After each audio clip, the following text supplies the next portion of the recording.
Assalamualaikum warahmatullahi wabarakatuh. Alhamdulillahirabbil alamin. Alhamdulillahilladzi hadana li hadza linahtadiya laula an hadanallahu. Asyhadu an la ilaha illallah wa asyhadu anna Muhammadan abduhu wa rasuluhu la nabiyya ba'dahu.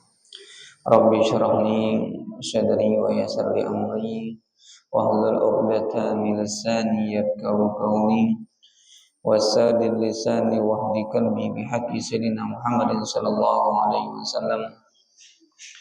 Subhanaka la ilma lana illa ma 'allamtana innaka antal alimul hakim. Amma ba'du.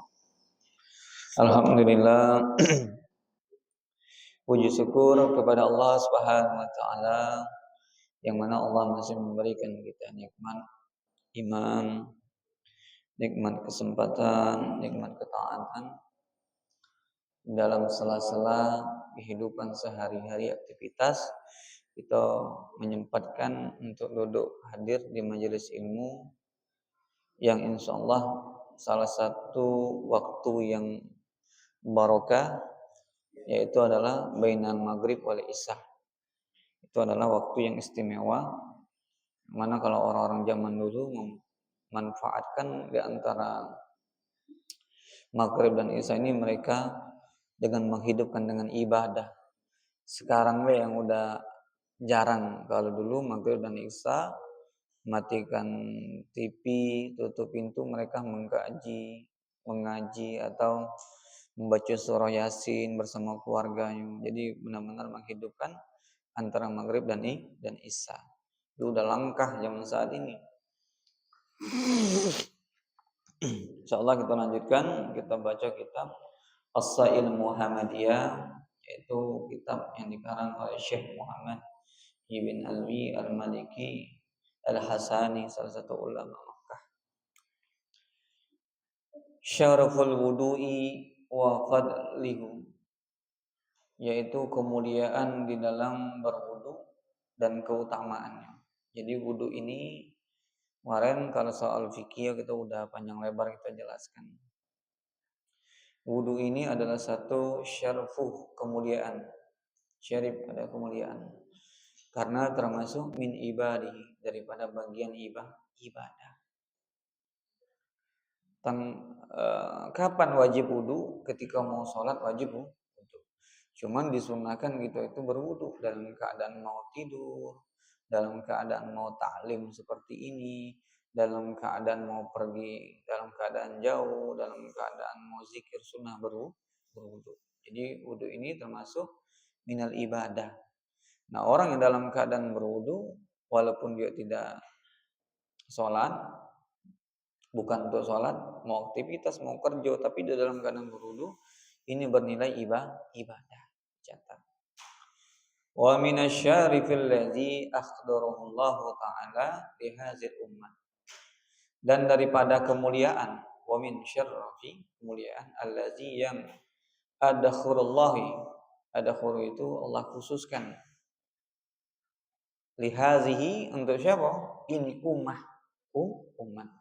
Jadi ada kemuliaan, Allah memberikan kemuliaan untuk umatnya Nabi Muhammad SAW, yaitu adalah wudu. Ma a'addahu Allahu min sawabi, ya Allah, yaitu sesuatu yang Allah siapkan. A'addahu Allah siapkan min sawabi, daripada pahala al-jazil, yang berlimpah. Jadi wudu ini Allah menyiapkan pahala untuk seorang mukmin. Nah, pahala ini kan disimpan. Kapan kita bisa menuai hasil pahala ini? Nanti di akhirat. Kalau di dunia ini perkara-perkara duniawi, kalau kerja langsung dapat hasil. Tapi kalau ibadah itu hasilnya nanti di akhirat nanti. Wal fadlil jamili, dan Allah berikan keutamaan jamil, yang sempurna, yang indah, adalah wudu'i, atas wudu. Jadi luar biasa wudu ini. Bahkan orang yang meninggal dalam keadaan berwudu, meninggal dalam keadaan syahid. Jadi jangan tinggalkan wudu. Bahkan di dalam kitab eh, dalam kitab ada kitab fatwa-fatwa itu saya ada. Salah satu Jibril itu malaikat Jibril itu turun ketika orang dalam keadaan berwudu. Nah, Jibril kan tidak ada turun lagi nih semenjak Nabi tidak ada lagi. Nah, kapan Jibril turun? Orang yang dalam sakaratul mautnya dan dia dalam keadaan berwudu. Nah, apa nama kitab di rumah? Jadi kalau mau ketika kita dalam keadaan nyawa kita dicabut, roh kita dicabut, mau tak Jibril alaihissalam datang, kita meninggal dalam keadaan berwudu. Artinya kalau ketika Jibril itu turun, rajanya iblis, syaitan itu langsung pergi. Takut. Nah, karena orang sakaratul maut itu datang syaitan, bakal rajanya syaitan pun datang untuk menggoda orang itu supaya meninggal dalam keadaan tidak dalam keadaan beriman. Wa min zalika, maka dari demikian ini annal wudu'a, bahwasanya wudu itu adalah yatahiru, bersucinya al insan, seorang makhluk manusia, minal khataya. Jadi wudu itu menyucikan manusia daripada khotoya, kesalahan. Karena manusia itu al-insanu mahalul khata' wan nisyan. Manusia itu tempat yang salah dan lupa. Jadi manusia itu tempat. Bagaimana salah satu untuk membersihkan dosa-dosa yaitu dengan berwudu. Ya. Wa yanazzifu jawarihu, dan membersihkan anggota jawarih itu anggota badan. Wahidin, satu persatu. Kenapa ketika kita berwudu gugurlah dosa-dosa kita, kemudian membasuh wajah, membasuh tangan, membasuh kepala, kumur-kumur, masuk air ke hidung, kuping. Nah, jadi wa yanaziful jawarihu wahid satu. Fakulama, maka dari ini semua, ghuslul jawaritihi, membasuh anggota jawarih, anggota-anggota tubuh, kharajat minha, maka keluarlah minha daripada khotoya, kesalahan tersebut, allati aqtaratuha, daripada cucuran. Aqtara itu tetesan air wudu. Nah, orang yang berwudu gugurlah kharajat minhal khotoya, jatuhlah kesalahan-kesalahannya dari cucuran aqtarafutuha, daripada tetesan-tetesan dari anggota ujung-ujung wudunya tersebut. Nah, jadi jangan tinggalkan berwudu. Wudu ini wajib kapan? Ketika mau sholat, memegang mushaf. Nah, tapi kalau kita dalam aktivitas mau ngaji, abdulnya berwudu. Orang dalam keadaan berwudu itu malaikat raqib selalu lagi mencatat sebagaimana orang sholat. Padahal dia lagi sholat, padahal dia lagi duduk, tapi dicatat orang ibadah. Nah, kalau bisa dalam keadaan apapun jangan tinggalkan wudu. Dan orang dalam keadaan berwudu itu aman, tidak bisa disantet. Karena yang jagonya langsung para malaikat. Nah, jadi luar biasa. Kemarin kita sudah jelas belajar tentang masalah dalam fikih masalah wudunya. Kemudian kalau Nabi Shallallahu Alaihi Wasallam, Nabi bersabda, "Man tawaddo'a, barang siapa yang berwudu, wa ahsanal wudu'ah, dan dia membaguskan wudunya dengan pas, dengan sempurna, rukun-rukunnya, syarat-syaratnya, kharajat khataya, keluar daripada kesalahannya, min jasadihi, daripada jasadnya, atta takhruju minal tahta asfar, sampai keluarnya min tahta, daripada bawah asfar. Asfar ini kuku. Hadisnya riwayat Muslim, hadisnya sahih. Nah, kalau hadis sahih ini udah kebenarannya itu udah jelas, udah pasti. Karena kitab yang paling sahih setelah Quran adalah kitab Imam Bukhari dan Imam Imam Muslim. Nah, ini hadis riwayat Imam Muslim, hadis sahih. Jadi ketika orang itu berwudu, tapi benar, wudunya sah dan benar, kharajat khotoya, keluar kesalahan-kesalahannya, min jasati dari jasadnya, hatta sampai keluar, takhroja keluar, min tahta aspar, daripada kukunya. Nah, kesalahan kita banyak tak Bapak Ibu, Pak? Banyak kesalahan kita ini tidak terbatas. Bangun tidur kadang kita sudah seuzon sama Allah yang kita pikirkan, dapat duit hari ini yo. Tidak yakin rezeki itu salah seuzon. Padahal rezeki itu udah dijamin sama Allah. Na'udzubillah min dzalik. Dulu ada seorang itu di dalam kitab tasawuf dijelaskan, Imam Basri itu pernah didatangi seorang yang pernah dulunya pencuri sampai 100 kain kafan. Zaman dulu kan kain kafan itu berharga, langka. Setiap ada orang mati, paginya malamnya digali, diambil kain kafannya, dicuci lagi, dijual. Begitu terus. Kemudian dia bertobat. Tobat dia. Datang kepada Al-Imam Hasan Al-Basri. Wahai Syekh, aku ini banyaknya dosa. Aku pengen taubat. Tapi kesalahan aku ini mungkin tidak diampuni sama Allah. Apa kesalahan? Aku selalu mengambil kain kafan yang baru dikuburkan. Mayit itu matinya pagi atau sore, malamnya aku gali lagi, aku ambil kain kafan, aku cuci, terus aku jual lagi. Kalau zaman dulu kan berhargonian, Pak, kain kafan tersebut. Mungkin langka. Kalau sekarang udah banyak di mana-mana ada. Oh tentulah, engkau akan diterima. Allahu Rahman, Allahu Rahim. Allah Maha Pengasih dan Penyayang dan penerima taubat. Alhamdulillah kalau gitu aku akan taubat, aku janji tidak akan mengulangi lagi. Tapi ada satu pertanyaan, indis sa'ali wahidun. Aku ada pertanyaan satu yang aku tuh heran. Apa tuh? Kata Imam Hasan Al-Basri. Aku heran, kebanyakan mayit yang aku gali kuburan tersebut, padahal belum sampai 1 hari, tapi aku nengok mereka udah berpaling daripada arah kiblat. Padahal aku melihat sendiri, aku menyaksikan ketika mereka ditanam, ketika dikuburkan, mereka menghadap ke kiblat. Tapi selang tidak sampai 1 malam, baru beberapa jam aku gali, itu mayit udah berpaling, arahnya bukan lagi ke arah kiblat.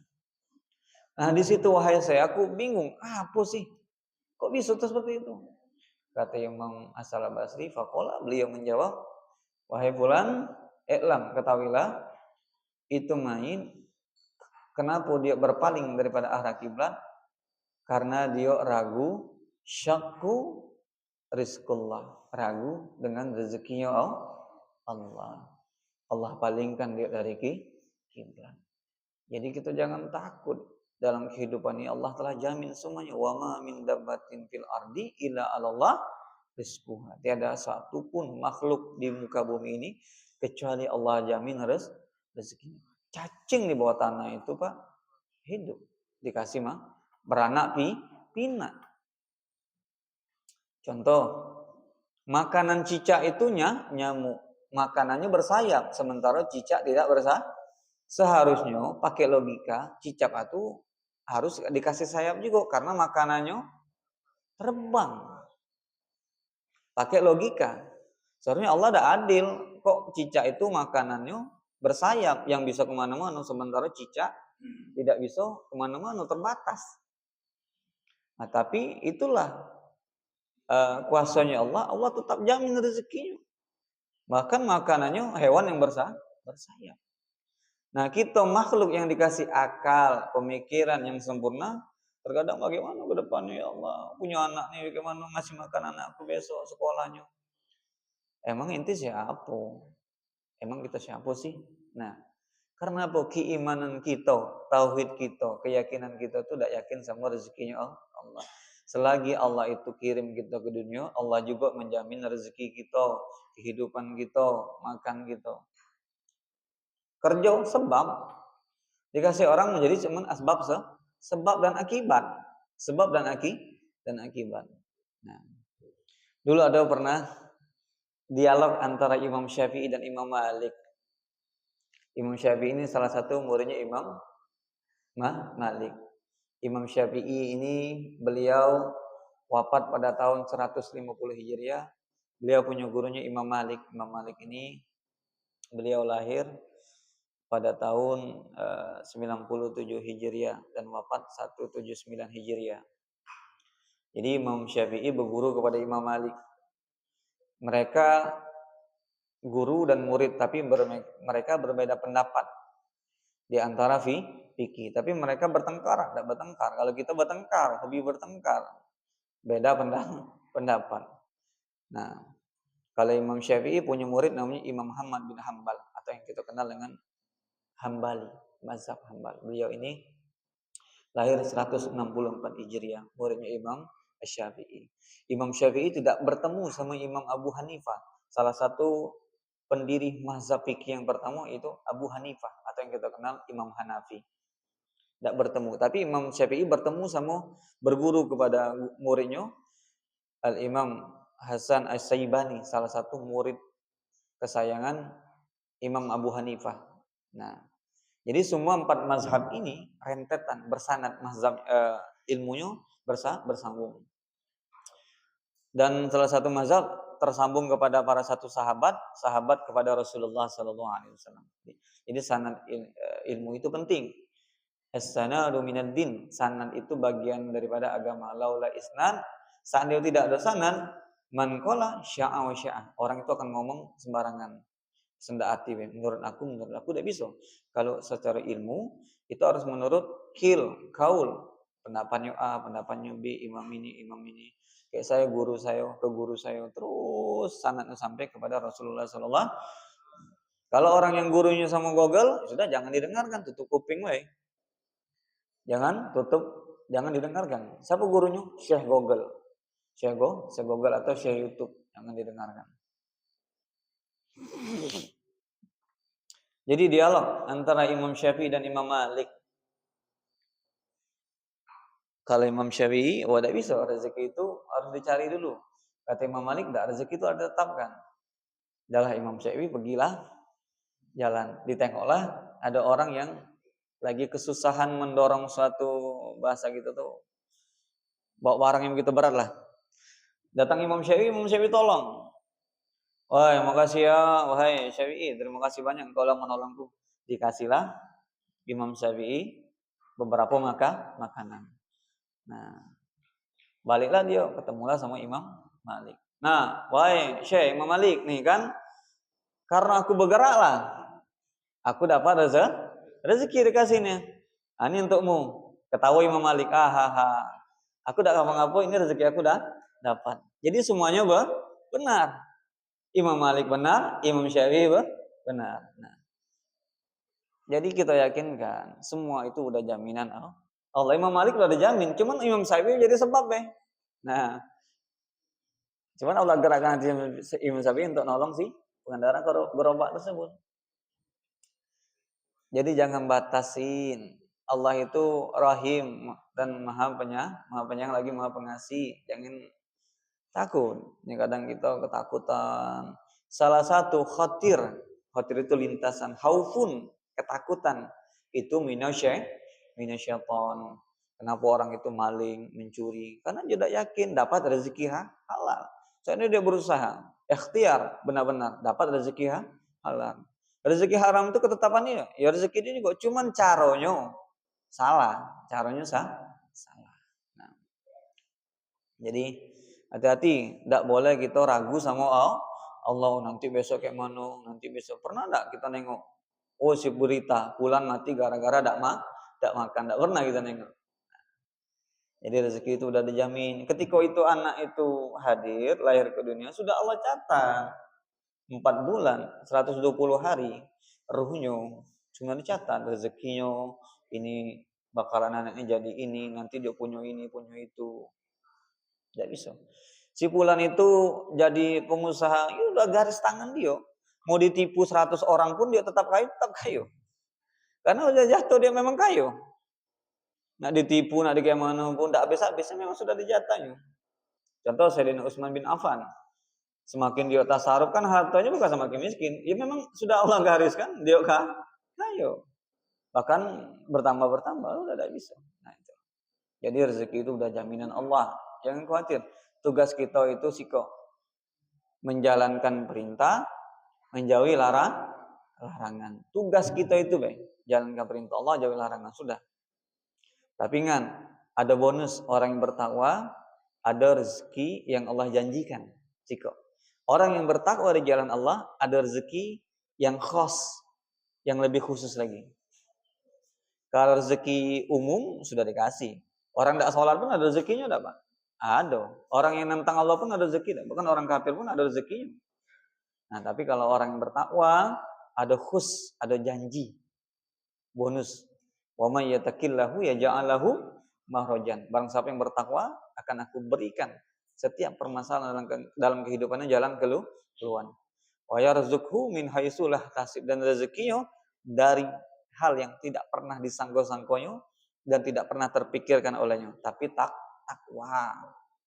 Kunci sih kok takwa. Bahkan di dalam hadis arba'in itu secara Nawawi itu, Imam Nawawi dijelaskan juga orang yang hidupnya bertakwa sudah masuk domain jaminan Allah. Artinya kalau dia sudah takwa, dijamin Allah dirinya, waladuhu anaknya, wa ahluhu dan keluarganya. Sudah ada jaminannya. Ada khusus, lebih khusus lagi. Orang yang bertakwa ada jaminan khusus lagi. Nah, kemudian an Abi Hurairah radhiyallahu anhu, dari Abi Hurairah salah satu sahabat Nabi. Kenapa dijadikan Abi Hurairah? Hurairah itu hur itu nama kucing. Artinya kucing. Karena Abi Hurairah ini dia pergelangan baju jubah itu besar. Jadi kucing tidak masuk. Maka dijuluki Abu Hurairah, bapaknya kucing. Beliau meriwayatkan hadis, qala Nabi sallallahu alaihi wasallam, "Iza tawadhu'a", apabila seorang itu berwudu, seorang abdu, seorang hamba muslim, yang muslim, awil mu'minun, atau seorang mukmin, faghassala wajhu, ketika dia membasuh wajahnya, berwudu membasuh wajahnya, kharaja min wajhi, maka keluarlah dari wajahnya itu kullu, setiap khotoyatin, setiap kesalahan-kesalahan, nazaro yang dia pandang, ilaiha ainihi, daripada pandangan matanya. Ma'al ma, bersama dengan air, au ma'al ahiril qatril ma, bersamaan dengan akhiri tetesan air. Setiap wudu bagian wajah, keluarlah tetesan yang pertama, bahasan pertama itu makanya mustakmal, tidak boleh kita gunakan lagi. Artinya tidak mensucikan lagi. Tidak boleh untuk berwudu lagi. Karena itu gugurnya kesalahan-kesalahan. Bahkan Abu Hanifah, kita baru baca tadi kitab Rahmatun lil rahmat ikhtilafu ala umati rahmatan. Perbedaan antara 4 mazhab itu rahmatan. Nah, pendapat Imam Abu Hanifah, kalau 3 mazhab, air mustamal itu suci tapi tidak bisa mensucikan. Kalau Imam Abu Hanifah mengatakan najis, air mustamal hukumnya najis. Imam Abu Hanifah. Kenapa Imam Abu Hanifah itu, kalau di dalam kitab Fatawi Manawi, beliau kasab, beliau melihat ketika orang itu berwudu dengan air mustamal itu berguguran dosanya, keluarlah buntang-buntang najis semuanya. Karena makanya beliau menghukumi najis air mustamal tersebut. Nah, karena itu kesalahan dari wajah. Kesalahan wajahnya apa? Dengan nazaro, yaitu dengan memandang ilaiha bi ainihi, dengan mata. Mata kita ini kadang tak terlihat. Ketika melihat, contoh, apalagi zaman sekarang, jalan nampak pakaian yang tidak serono, tidak pantas, hukumnya dosa tidak dosa. Kalau sekali Ustadz, sekali tidak dosa. Astagfirullah, langsung palikan, dosa tidak dosa. Astagfirullah, nengok lagi, baru haram, hukumnya baru dosa. Sekali astagfirullah langsung tidak dosa, Bu, tidak dosa Pak ya. Tapi kalau astagfirullah terus astagfirullah, hukumnya haram, dosa tidak dosa. Jadi kalau astagfirullah langsung alihkan, nah, itu tidak dosa. Pandangan pertama tidak dapat dosa. Nah, itu baru pandangan aurat. Belum lagi kadang dari pandangan menimbulkan suatu Pemikiran. Ujungnya pemikiran ini kalau baik, oke, bagus dapat pahala. Kalau buruk, dapat dosa. Lagi jalan. Makanya ulama-ulama dulu, mereka kalau pakai serban itu seperti ini. Supaya pandangan mereka itu lebih fokus ke depan ketika berjalan. Tidak ada nengok kiri kanan. Di seberang dulu masih ulama-ulama seperti itu. Selalu kalau pakai serban seperti itu ketika berjalan. Jadi fokus. Kalau kita tidak, kita jalan, tapi mata kita kemana entah Pak. Ujung-ujungnya kok merah ya warnanya, coba biru ya, tidak cocok orang tuh warna rumahnya kayak ini, tidak sesuai. Nah ujung-ujung kita semakin banyak yang dilihat, semakin banyak juga pemikiran kita. Semakin banyak kita juga memikirkan hal-hal la yanfa' yang tidak bermanfaat, yang bukan urusan kita. Tengok tuh kasihan anaknya dah, dasarnya ini jujur. Cobalah kita fokus ke depan sambil berzikir berjalan. Jadi pandangan ini bisa mendapatkan dosa dan bisa menimbulkan satu pemikiran. Wih, kan sarungnya ngelodornya enggak terlalu matok kaki. Oh ini haram ini hukumnya nih. Nah, sholat pun juga, sholat. Wih wadimor, tapi wadimornya agak murah nih, yang murahan bukan yang mahalan. Lagi sholat, nah ujung gara-gara apa? Pandangan. Nah, di mobil jeleknya enggak, udah ini baret-baret lagi. Nah itulah. Kenapa? Karena terlalu banyak yang dipandang, banyak juga kita menimbulkan pemikiran yang bukan urusan kita. Nah, min husnil islamin mar'i tarkuhu la ya'ni. Ciri-ciri kesempurnaan keislaman seseorang kata Nabi, meninggalkan hal yang tidak bermanfaat, alias yang bukan urusannya tidak ngurusin. Terkadang kita nih hobi ngurusi orang, mobil yuk kita yang ngurus. Kenapa mobil kau kayak gini? Kau ini harusnya gini, ini. Dia beda sibuk, kita pula yang sibuk tidak tidur gara-gara mikiri barang orang lain. Nah itulah hobi kita, hobi min husnil islamil mar'i tarkuhu la ya'ni. Ciri-ciri kesempurnaan seseorang itu Islamnya meninggalkan hal-hal yang tidak manfaat, artinya yang bukan urusan dia, sudah jangan ngurusin. Urusilah diri kita sendiri. Ini kita nih kadang itulah. Urusan orang kita hobi, urusan kita dewek kita tidak peduli kadang. Nah, jadi pandangan, cepat palingan. Jadi fokus kalau kita naik motor, fokus sampai ke depan. Astagfirullahaladzim sambil zikir. Jangan nengok kiri kanan. Nengok lewat depan tuh BH 5074 Abi. Nah, itu dibaca juga kadang yang tidak manfaat. Enak zikir kepada Allah. Siapa yang ketawa tuh betul sering tuh kayak gitu. Jadi kadang memandang ini mendatangkan pemikiran. Nah, itulah. Ala kulli hal ya. Jadi kalau kita fokus ke diri kita dan tujuan kita, insya Allah kita tuh selamat. Selamat. Kemudian wa kharaja dan keluar min wajhi, sudah tadi. Kemudian fa iza ghasala yadayhi, kalau dia membasuh tangannya, kharaja keluar juga min yadayhi dari tangannya kullu setiap khati'atin kesalahan-kesalahannya karena batosadha sebagaimana hancurnya batosadha itu hancurnya yadahu dari tangannya ma'al ma'i bersama dengan air au ma'al akhir qatril ma' sebagaimana tetesan air itu jatuh. Jadi ketika dia membasuh tangan gugurlah kesalahan-kesalahan dia dari tangannya. Bersamaan air itu cucuran kesalahan dosa-dosa tangannya lepas. Kesalahan tangan ini banyak. Kadang ngambil yang bukan hak kita, kadang kita tanpa izin orang ngambil makanan kue ditawari dah. Keliru. Kecuali kalau dia sudah tahu ridho, ya sudah tidak apa-apa. Ini kadang ngambil ini. Kemudian fa iza ghasala rijali, kalau dia membasuh kakinya, kharajat keluar juga kullu daripada setiap khati'atin kesalahan-kesalahannya masaiha karena kesalahan-kesalahan jalannya. Ini makanya kita berdoa, ya Allah jadikanlah kaki ini setiap berwudu selalu melangkah ke tempat yang Engkau ridhoi ya Allah. Jadikanlah kaki ini selalu memudahkan melangkah ke masjid ya Allah. Majelis ilmu ya Allah mudahkan, nanti kaki ini bakalan dihisab. Jangan kaki ini ke WTC terus, ke pasar terus, tapi tidak pernah ke masjid, tidak pernah ke majelis ilmu. Nah, hati-hati.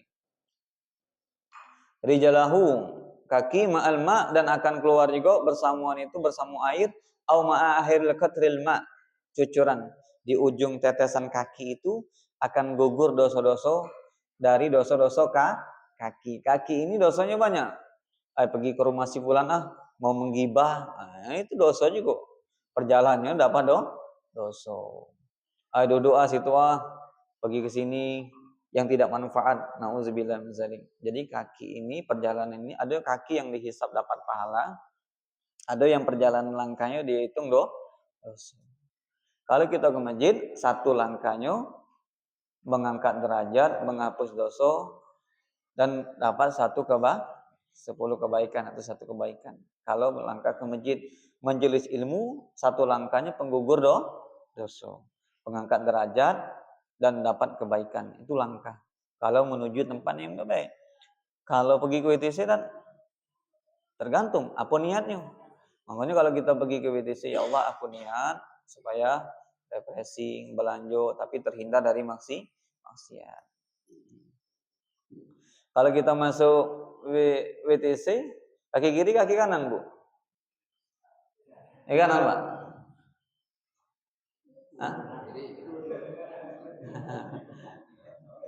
Kiri. Kalau masuk rumah kaki kiri, kanan? Kanan. Kalau keluar rumah kaki kiri. Pakai selop kaki awal kanan, buka selop kiri. Jangan terbalik-balik. Masuk rumah kaki kiri, masuk WC kaki terbalik-balik. Makruh ya, hukumnya makruh ya. Sunahnya masuk WC kaki kiri, keluar kaki kanan. Kalau sudah lupa kayak mana Ustaz? Keluar lagi, baru masuk lagi. Ngerjoi setan gitu. Nah, jadi kita berdoa. Kita alhamdulillah Pak, kita di sini alhamdulillah kaki kita masih sehat terus. Perbanyak langkah kaki untuk ke majelis ilmu dan sholat berjamaah. Kage ada masanya Pak, kalau umurnya panjang dalam keadaan sehat, alhamdulillah. Ada yang sehat, ada yang umurnya Allah kasih panjang, tapi kaki tidak bisa bergerak lagi, Bu. Nah, jangan sampai kita nyesal, ya Allah, aku pengen jamaah, ya Allah. Kata Allah, kemana kau dulu waktu sehat? Nah, tapi kalau kita sehat ini sering kita jamaah, ketika sakit tidak ada penyesalan. Dulu waktu sehat, aku rajin kok. Ketika sakit, bukan aku dakwah, memang Allah yang memberi ini. Nah, bahkan kalau di dalam kitab Takrirat, itu orang yang biasa ke masjid, tiba-tiba dia sakit, tidak bisa ke masjid, akhirnya sholat di rumah, dikategorikan dapat pahala berjamaah. Kenapa? Karena sehatnya kebiasaannya ke masjid, sehat kebiasaannya majelis ilmu, sehat kebiasaannya sholat berjamaah. Ketika dia sakit, dikategorikan dapat pahala orang yang datang majelis ilmu, orang yang sholat berjamaah karena uzur, karena dia sakit. Tapi kalau dia waktu sehat tidak pernah ke masjid, tidak pernah majelis ilmu, ketika sakit tidak jamaah, tidak dapat pahala jamaah karena kebiasaan dia memang sholatnya di rumah. Nah, jadi rugi kan. Sehat inilah kita banyak duduk ngaji majelis seperti ini berjamaah karena pahalanya besarnya, Pak. Pahala majelis ilmu ini adalah salah satu pahala yang paling besar. Bahkan seandainya diukur nih, mana abdol duduk kita majelis ilmu ini sama menjenguk 1000 orang sakit, sama mensolati 1000 jenazah, sama dengan orang yang sholat 1000 rakaat tahajud. Lebih afdal kita duduk di antara maghrib dan isya ini daripada dia sholat tahajud sehari semalam. Saking besarnya pahalanya, Pak. Nah, dan salah satu cepat gugurnya dosa adalah duduk di majelis ilmu. Keliru, taubat, istighfar, ngaji. Kalau jok ngaji, langsung yastaghfirul malaikat. Malaikat itu yang beristighfar untuk si fulan bin fulan. Ya Allah, ampunkan dosa fulan tuh. Malaikat. Kalau sudah malaikat yang meminta ampunkan, bagaimana? Pasti dia diampunkan. Kemudian hatta yakhruju, sampailah keluar nakian dan bersih minal zunubi. Tak kate lagi tersisa dosa. Jadi ketika orang sudah berwudu itu dalam keadaan suci lagi, tidak ada lagi dosa. Hadis riwayat Muslim, hadis sahih. Ini hadis-hadis sahih kita datangkan. Jadi jangan tinggalkan wudu, tapi wudunya yang benar, yang sah. Tapi kita udah belajar kemarin kan, niat wudu di dalam hati berbarengan dengan wajah. Nawaitu wudu, berbarengan dengan wajah. Melapaskannya hukum sunnah harus rato. Jangan wudunya kaki sepak-sepak deh. Nah, ini keliru, banyak seperti ini. Kemudian ada satu riwayat lagi, Nabi katakan mamin, tidaklah minkum dari kalian. Ma minkum, tidaklah dari kalian, rajulun, seseorang, yaqarrabu, yang mereka membaguskan wudunya atau selalu mendawamkan wudunya. Kemudian fayumad midu, kemudian dia madmadah itu kumur-kumur. Wa istansiqu, dan istinsan. Kemudian fayantashiru, dan menghirup air ke hidung, ila, kecuali kharajat khotoya, keluarlah kesalahan wajahi, dari wajahnya, fihi, di dalamnya, wa khoya simihi, dan daripada lobang-lobang hidungnya, lobang-lobang mulutnya, keluar kesalahan dosanya. Saking segitunya. Wudu ini supaya lewat, tapi amalannya luar biasa ya. Bisa menggugurkan dosa. Habis wudu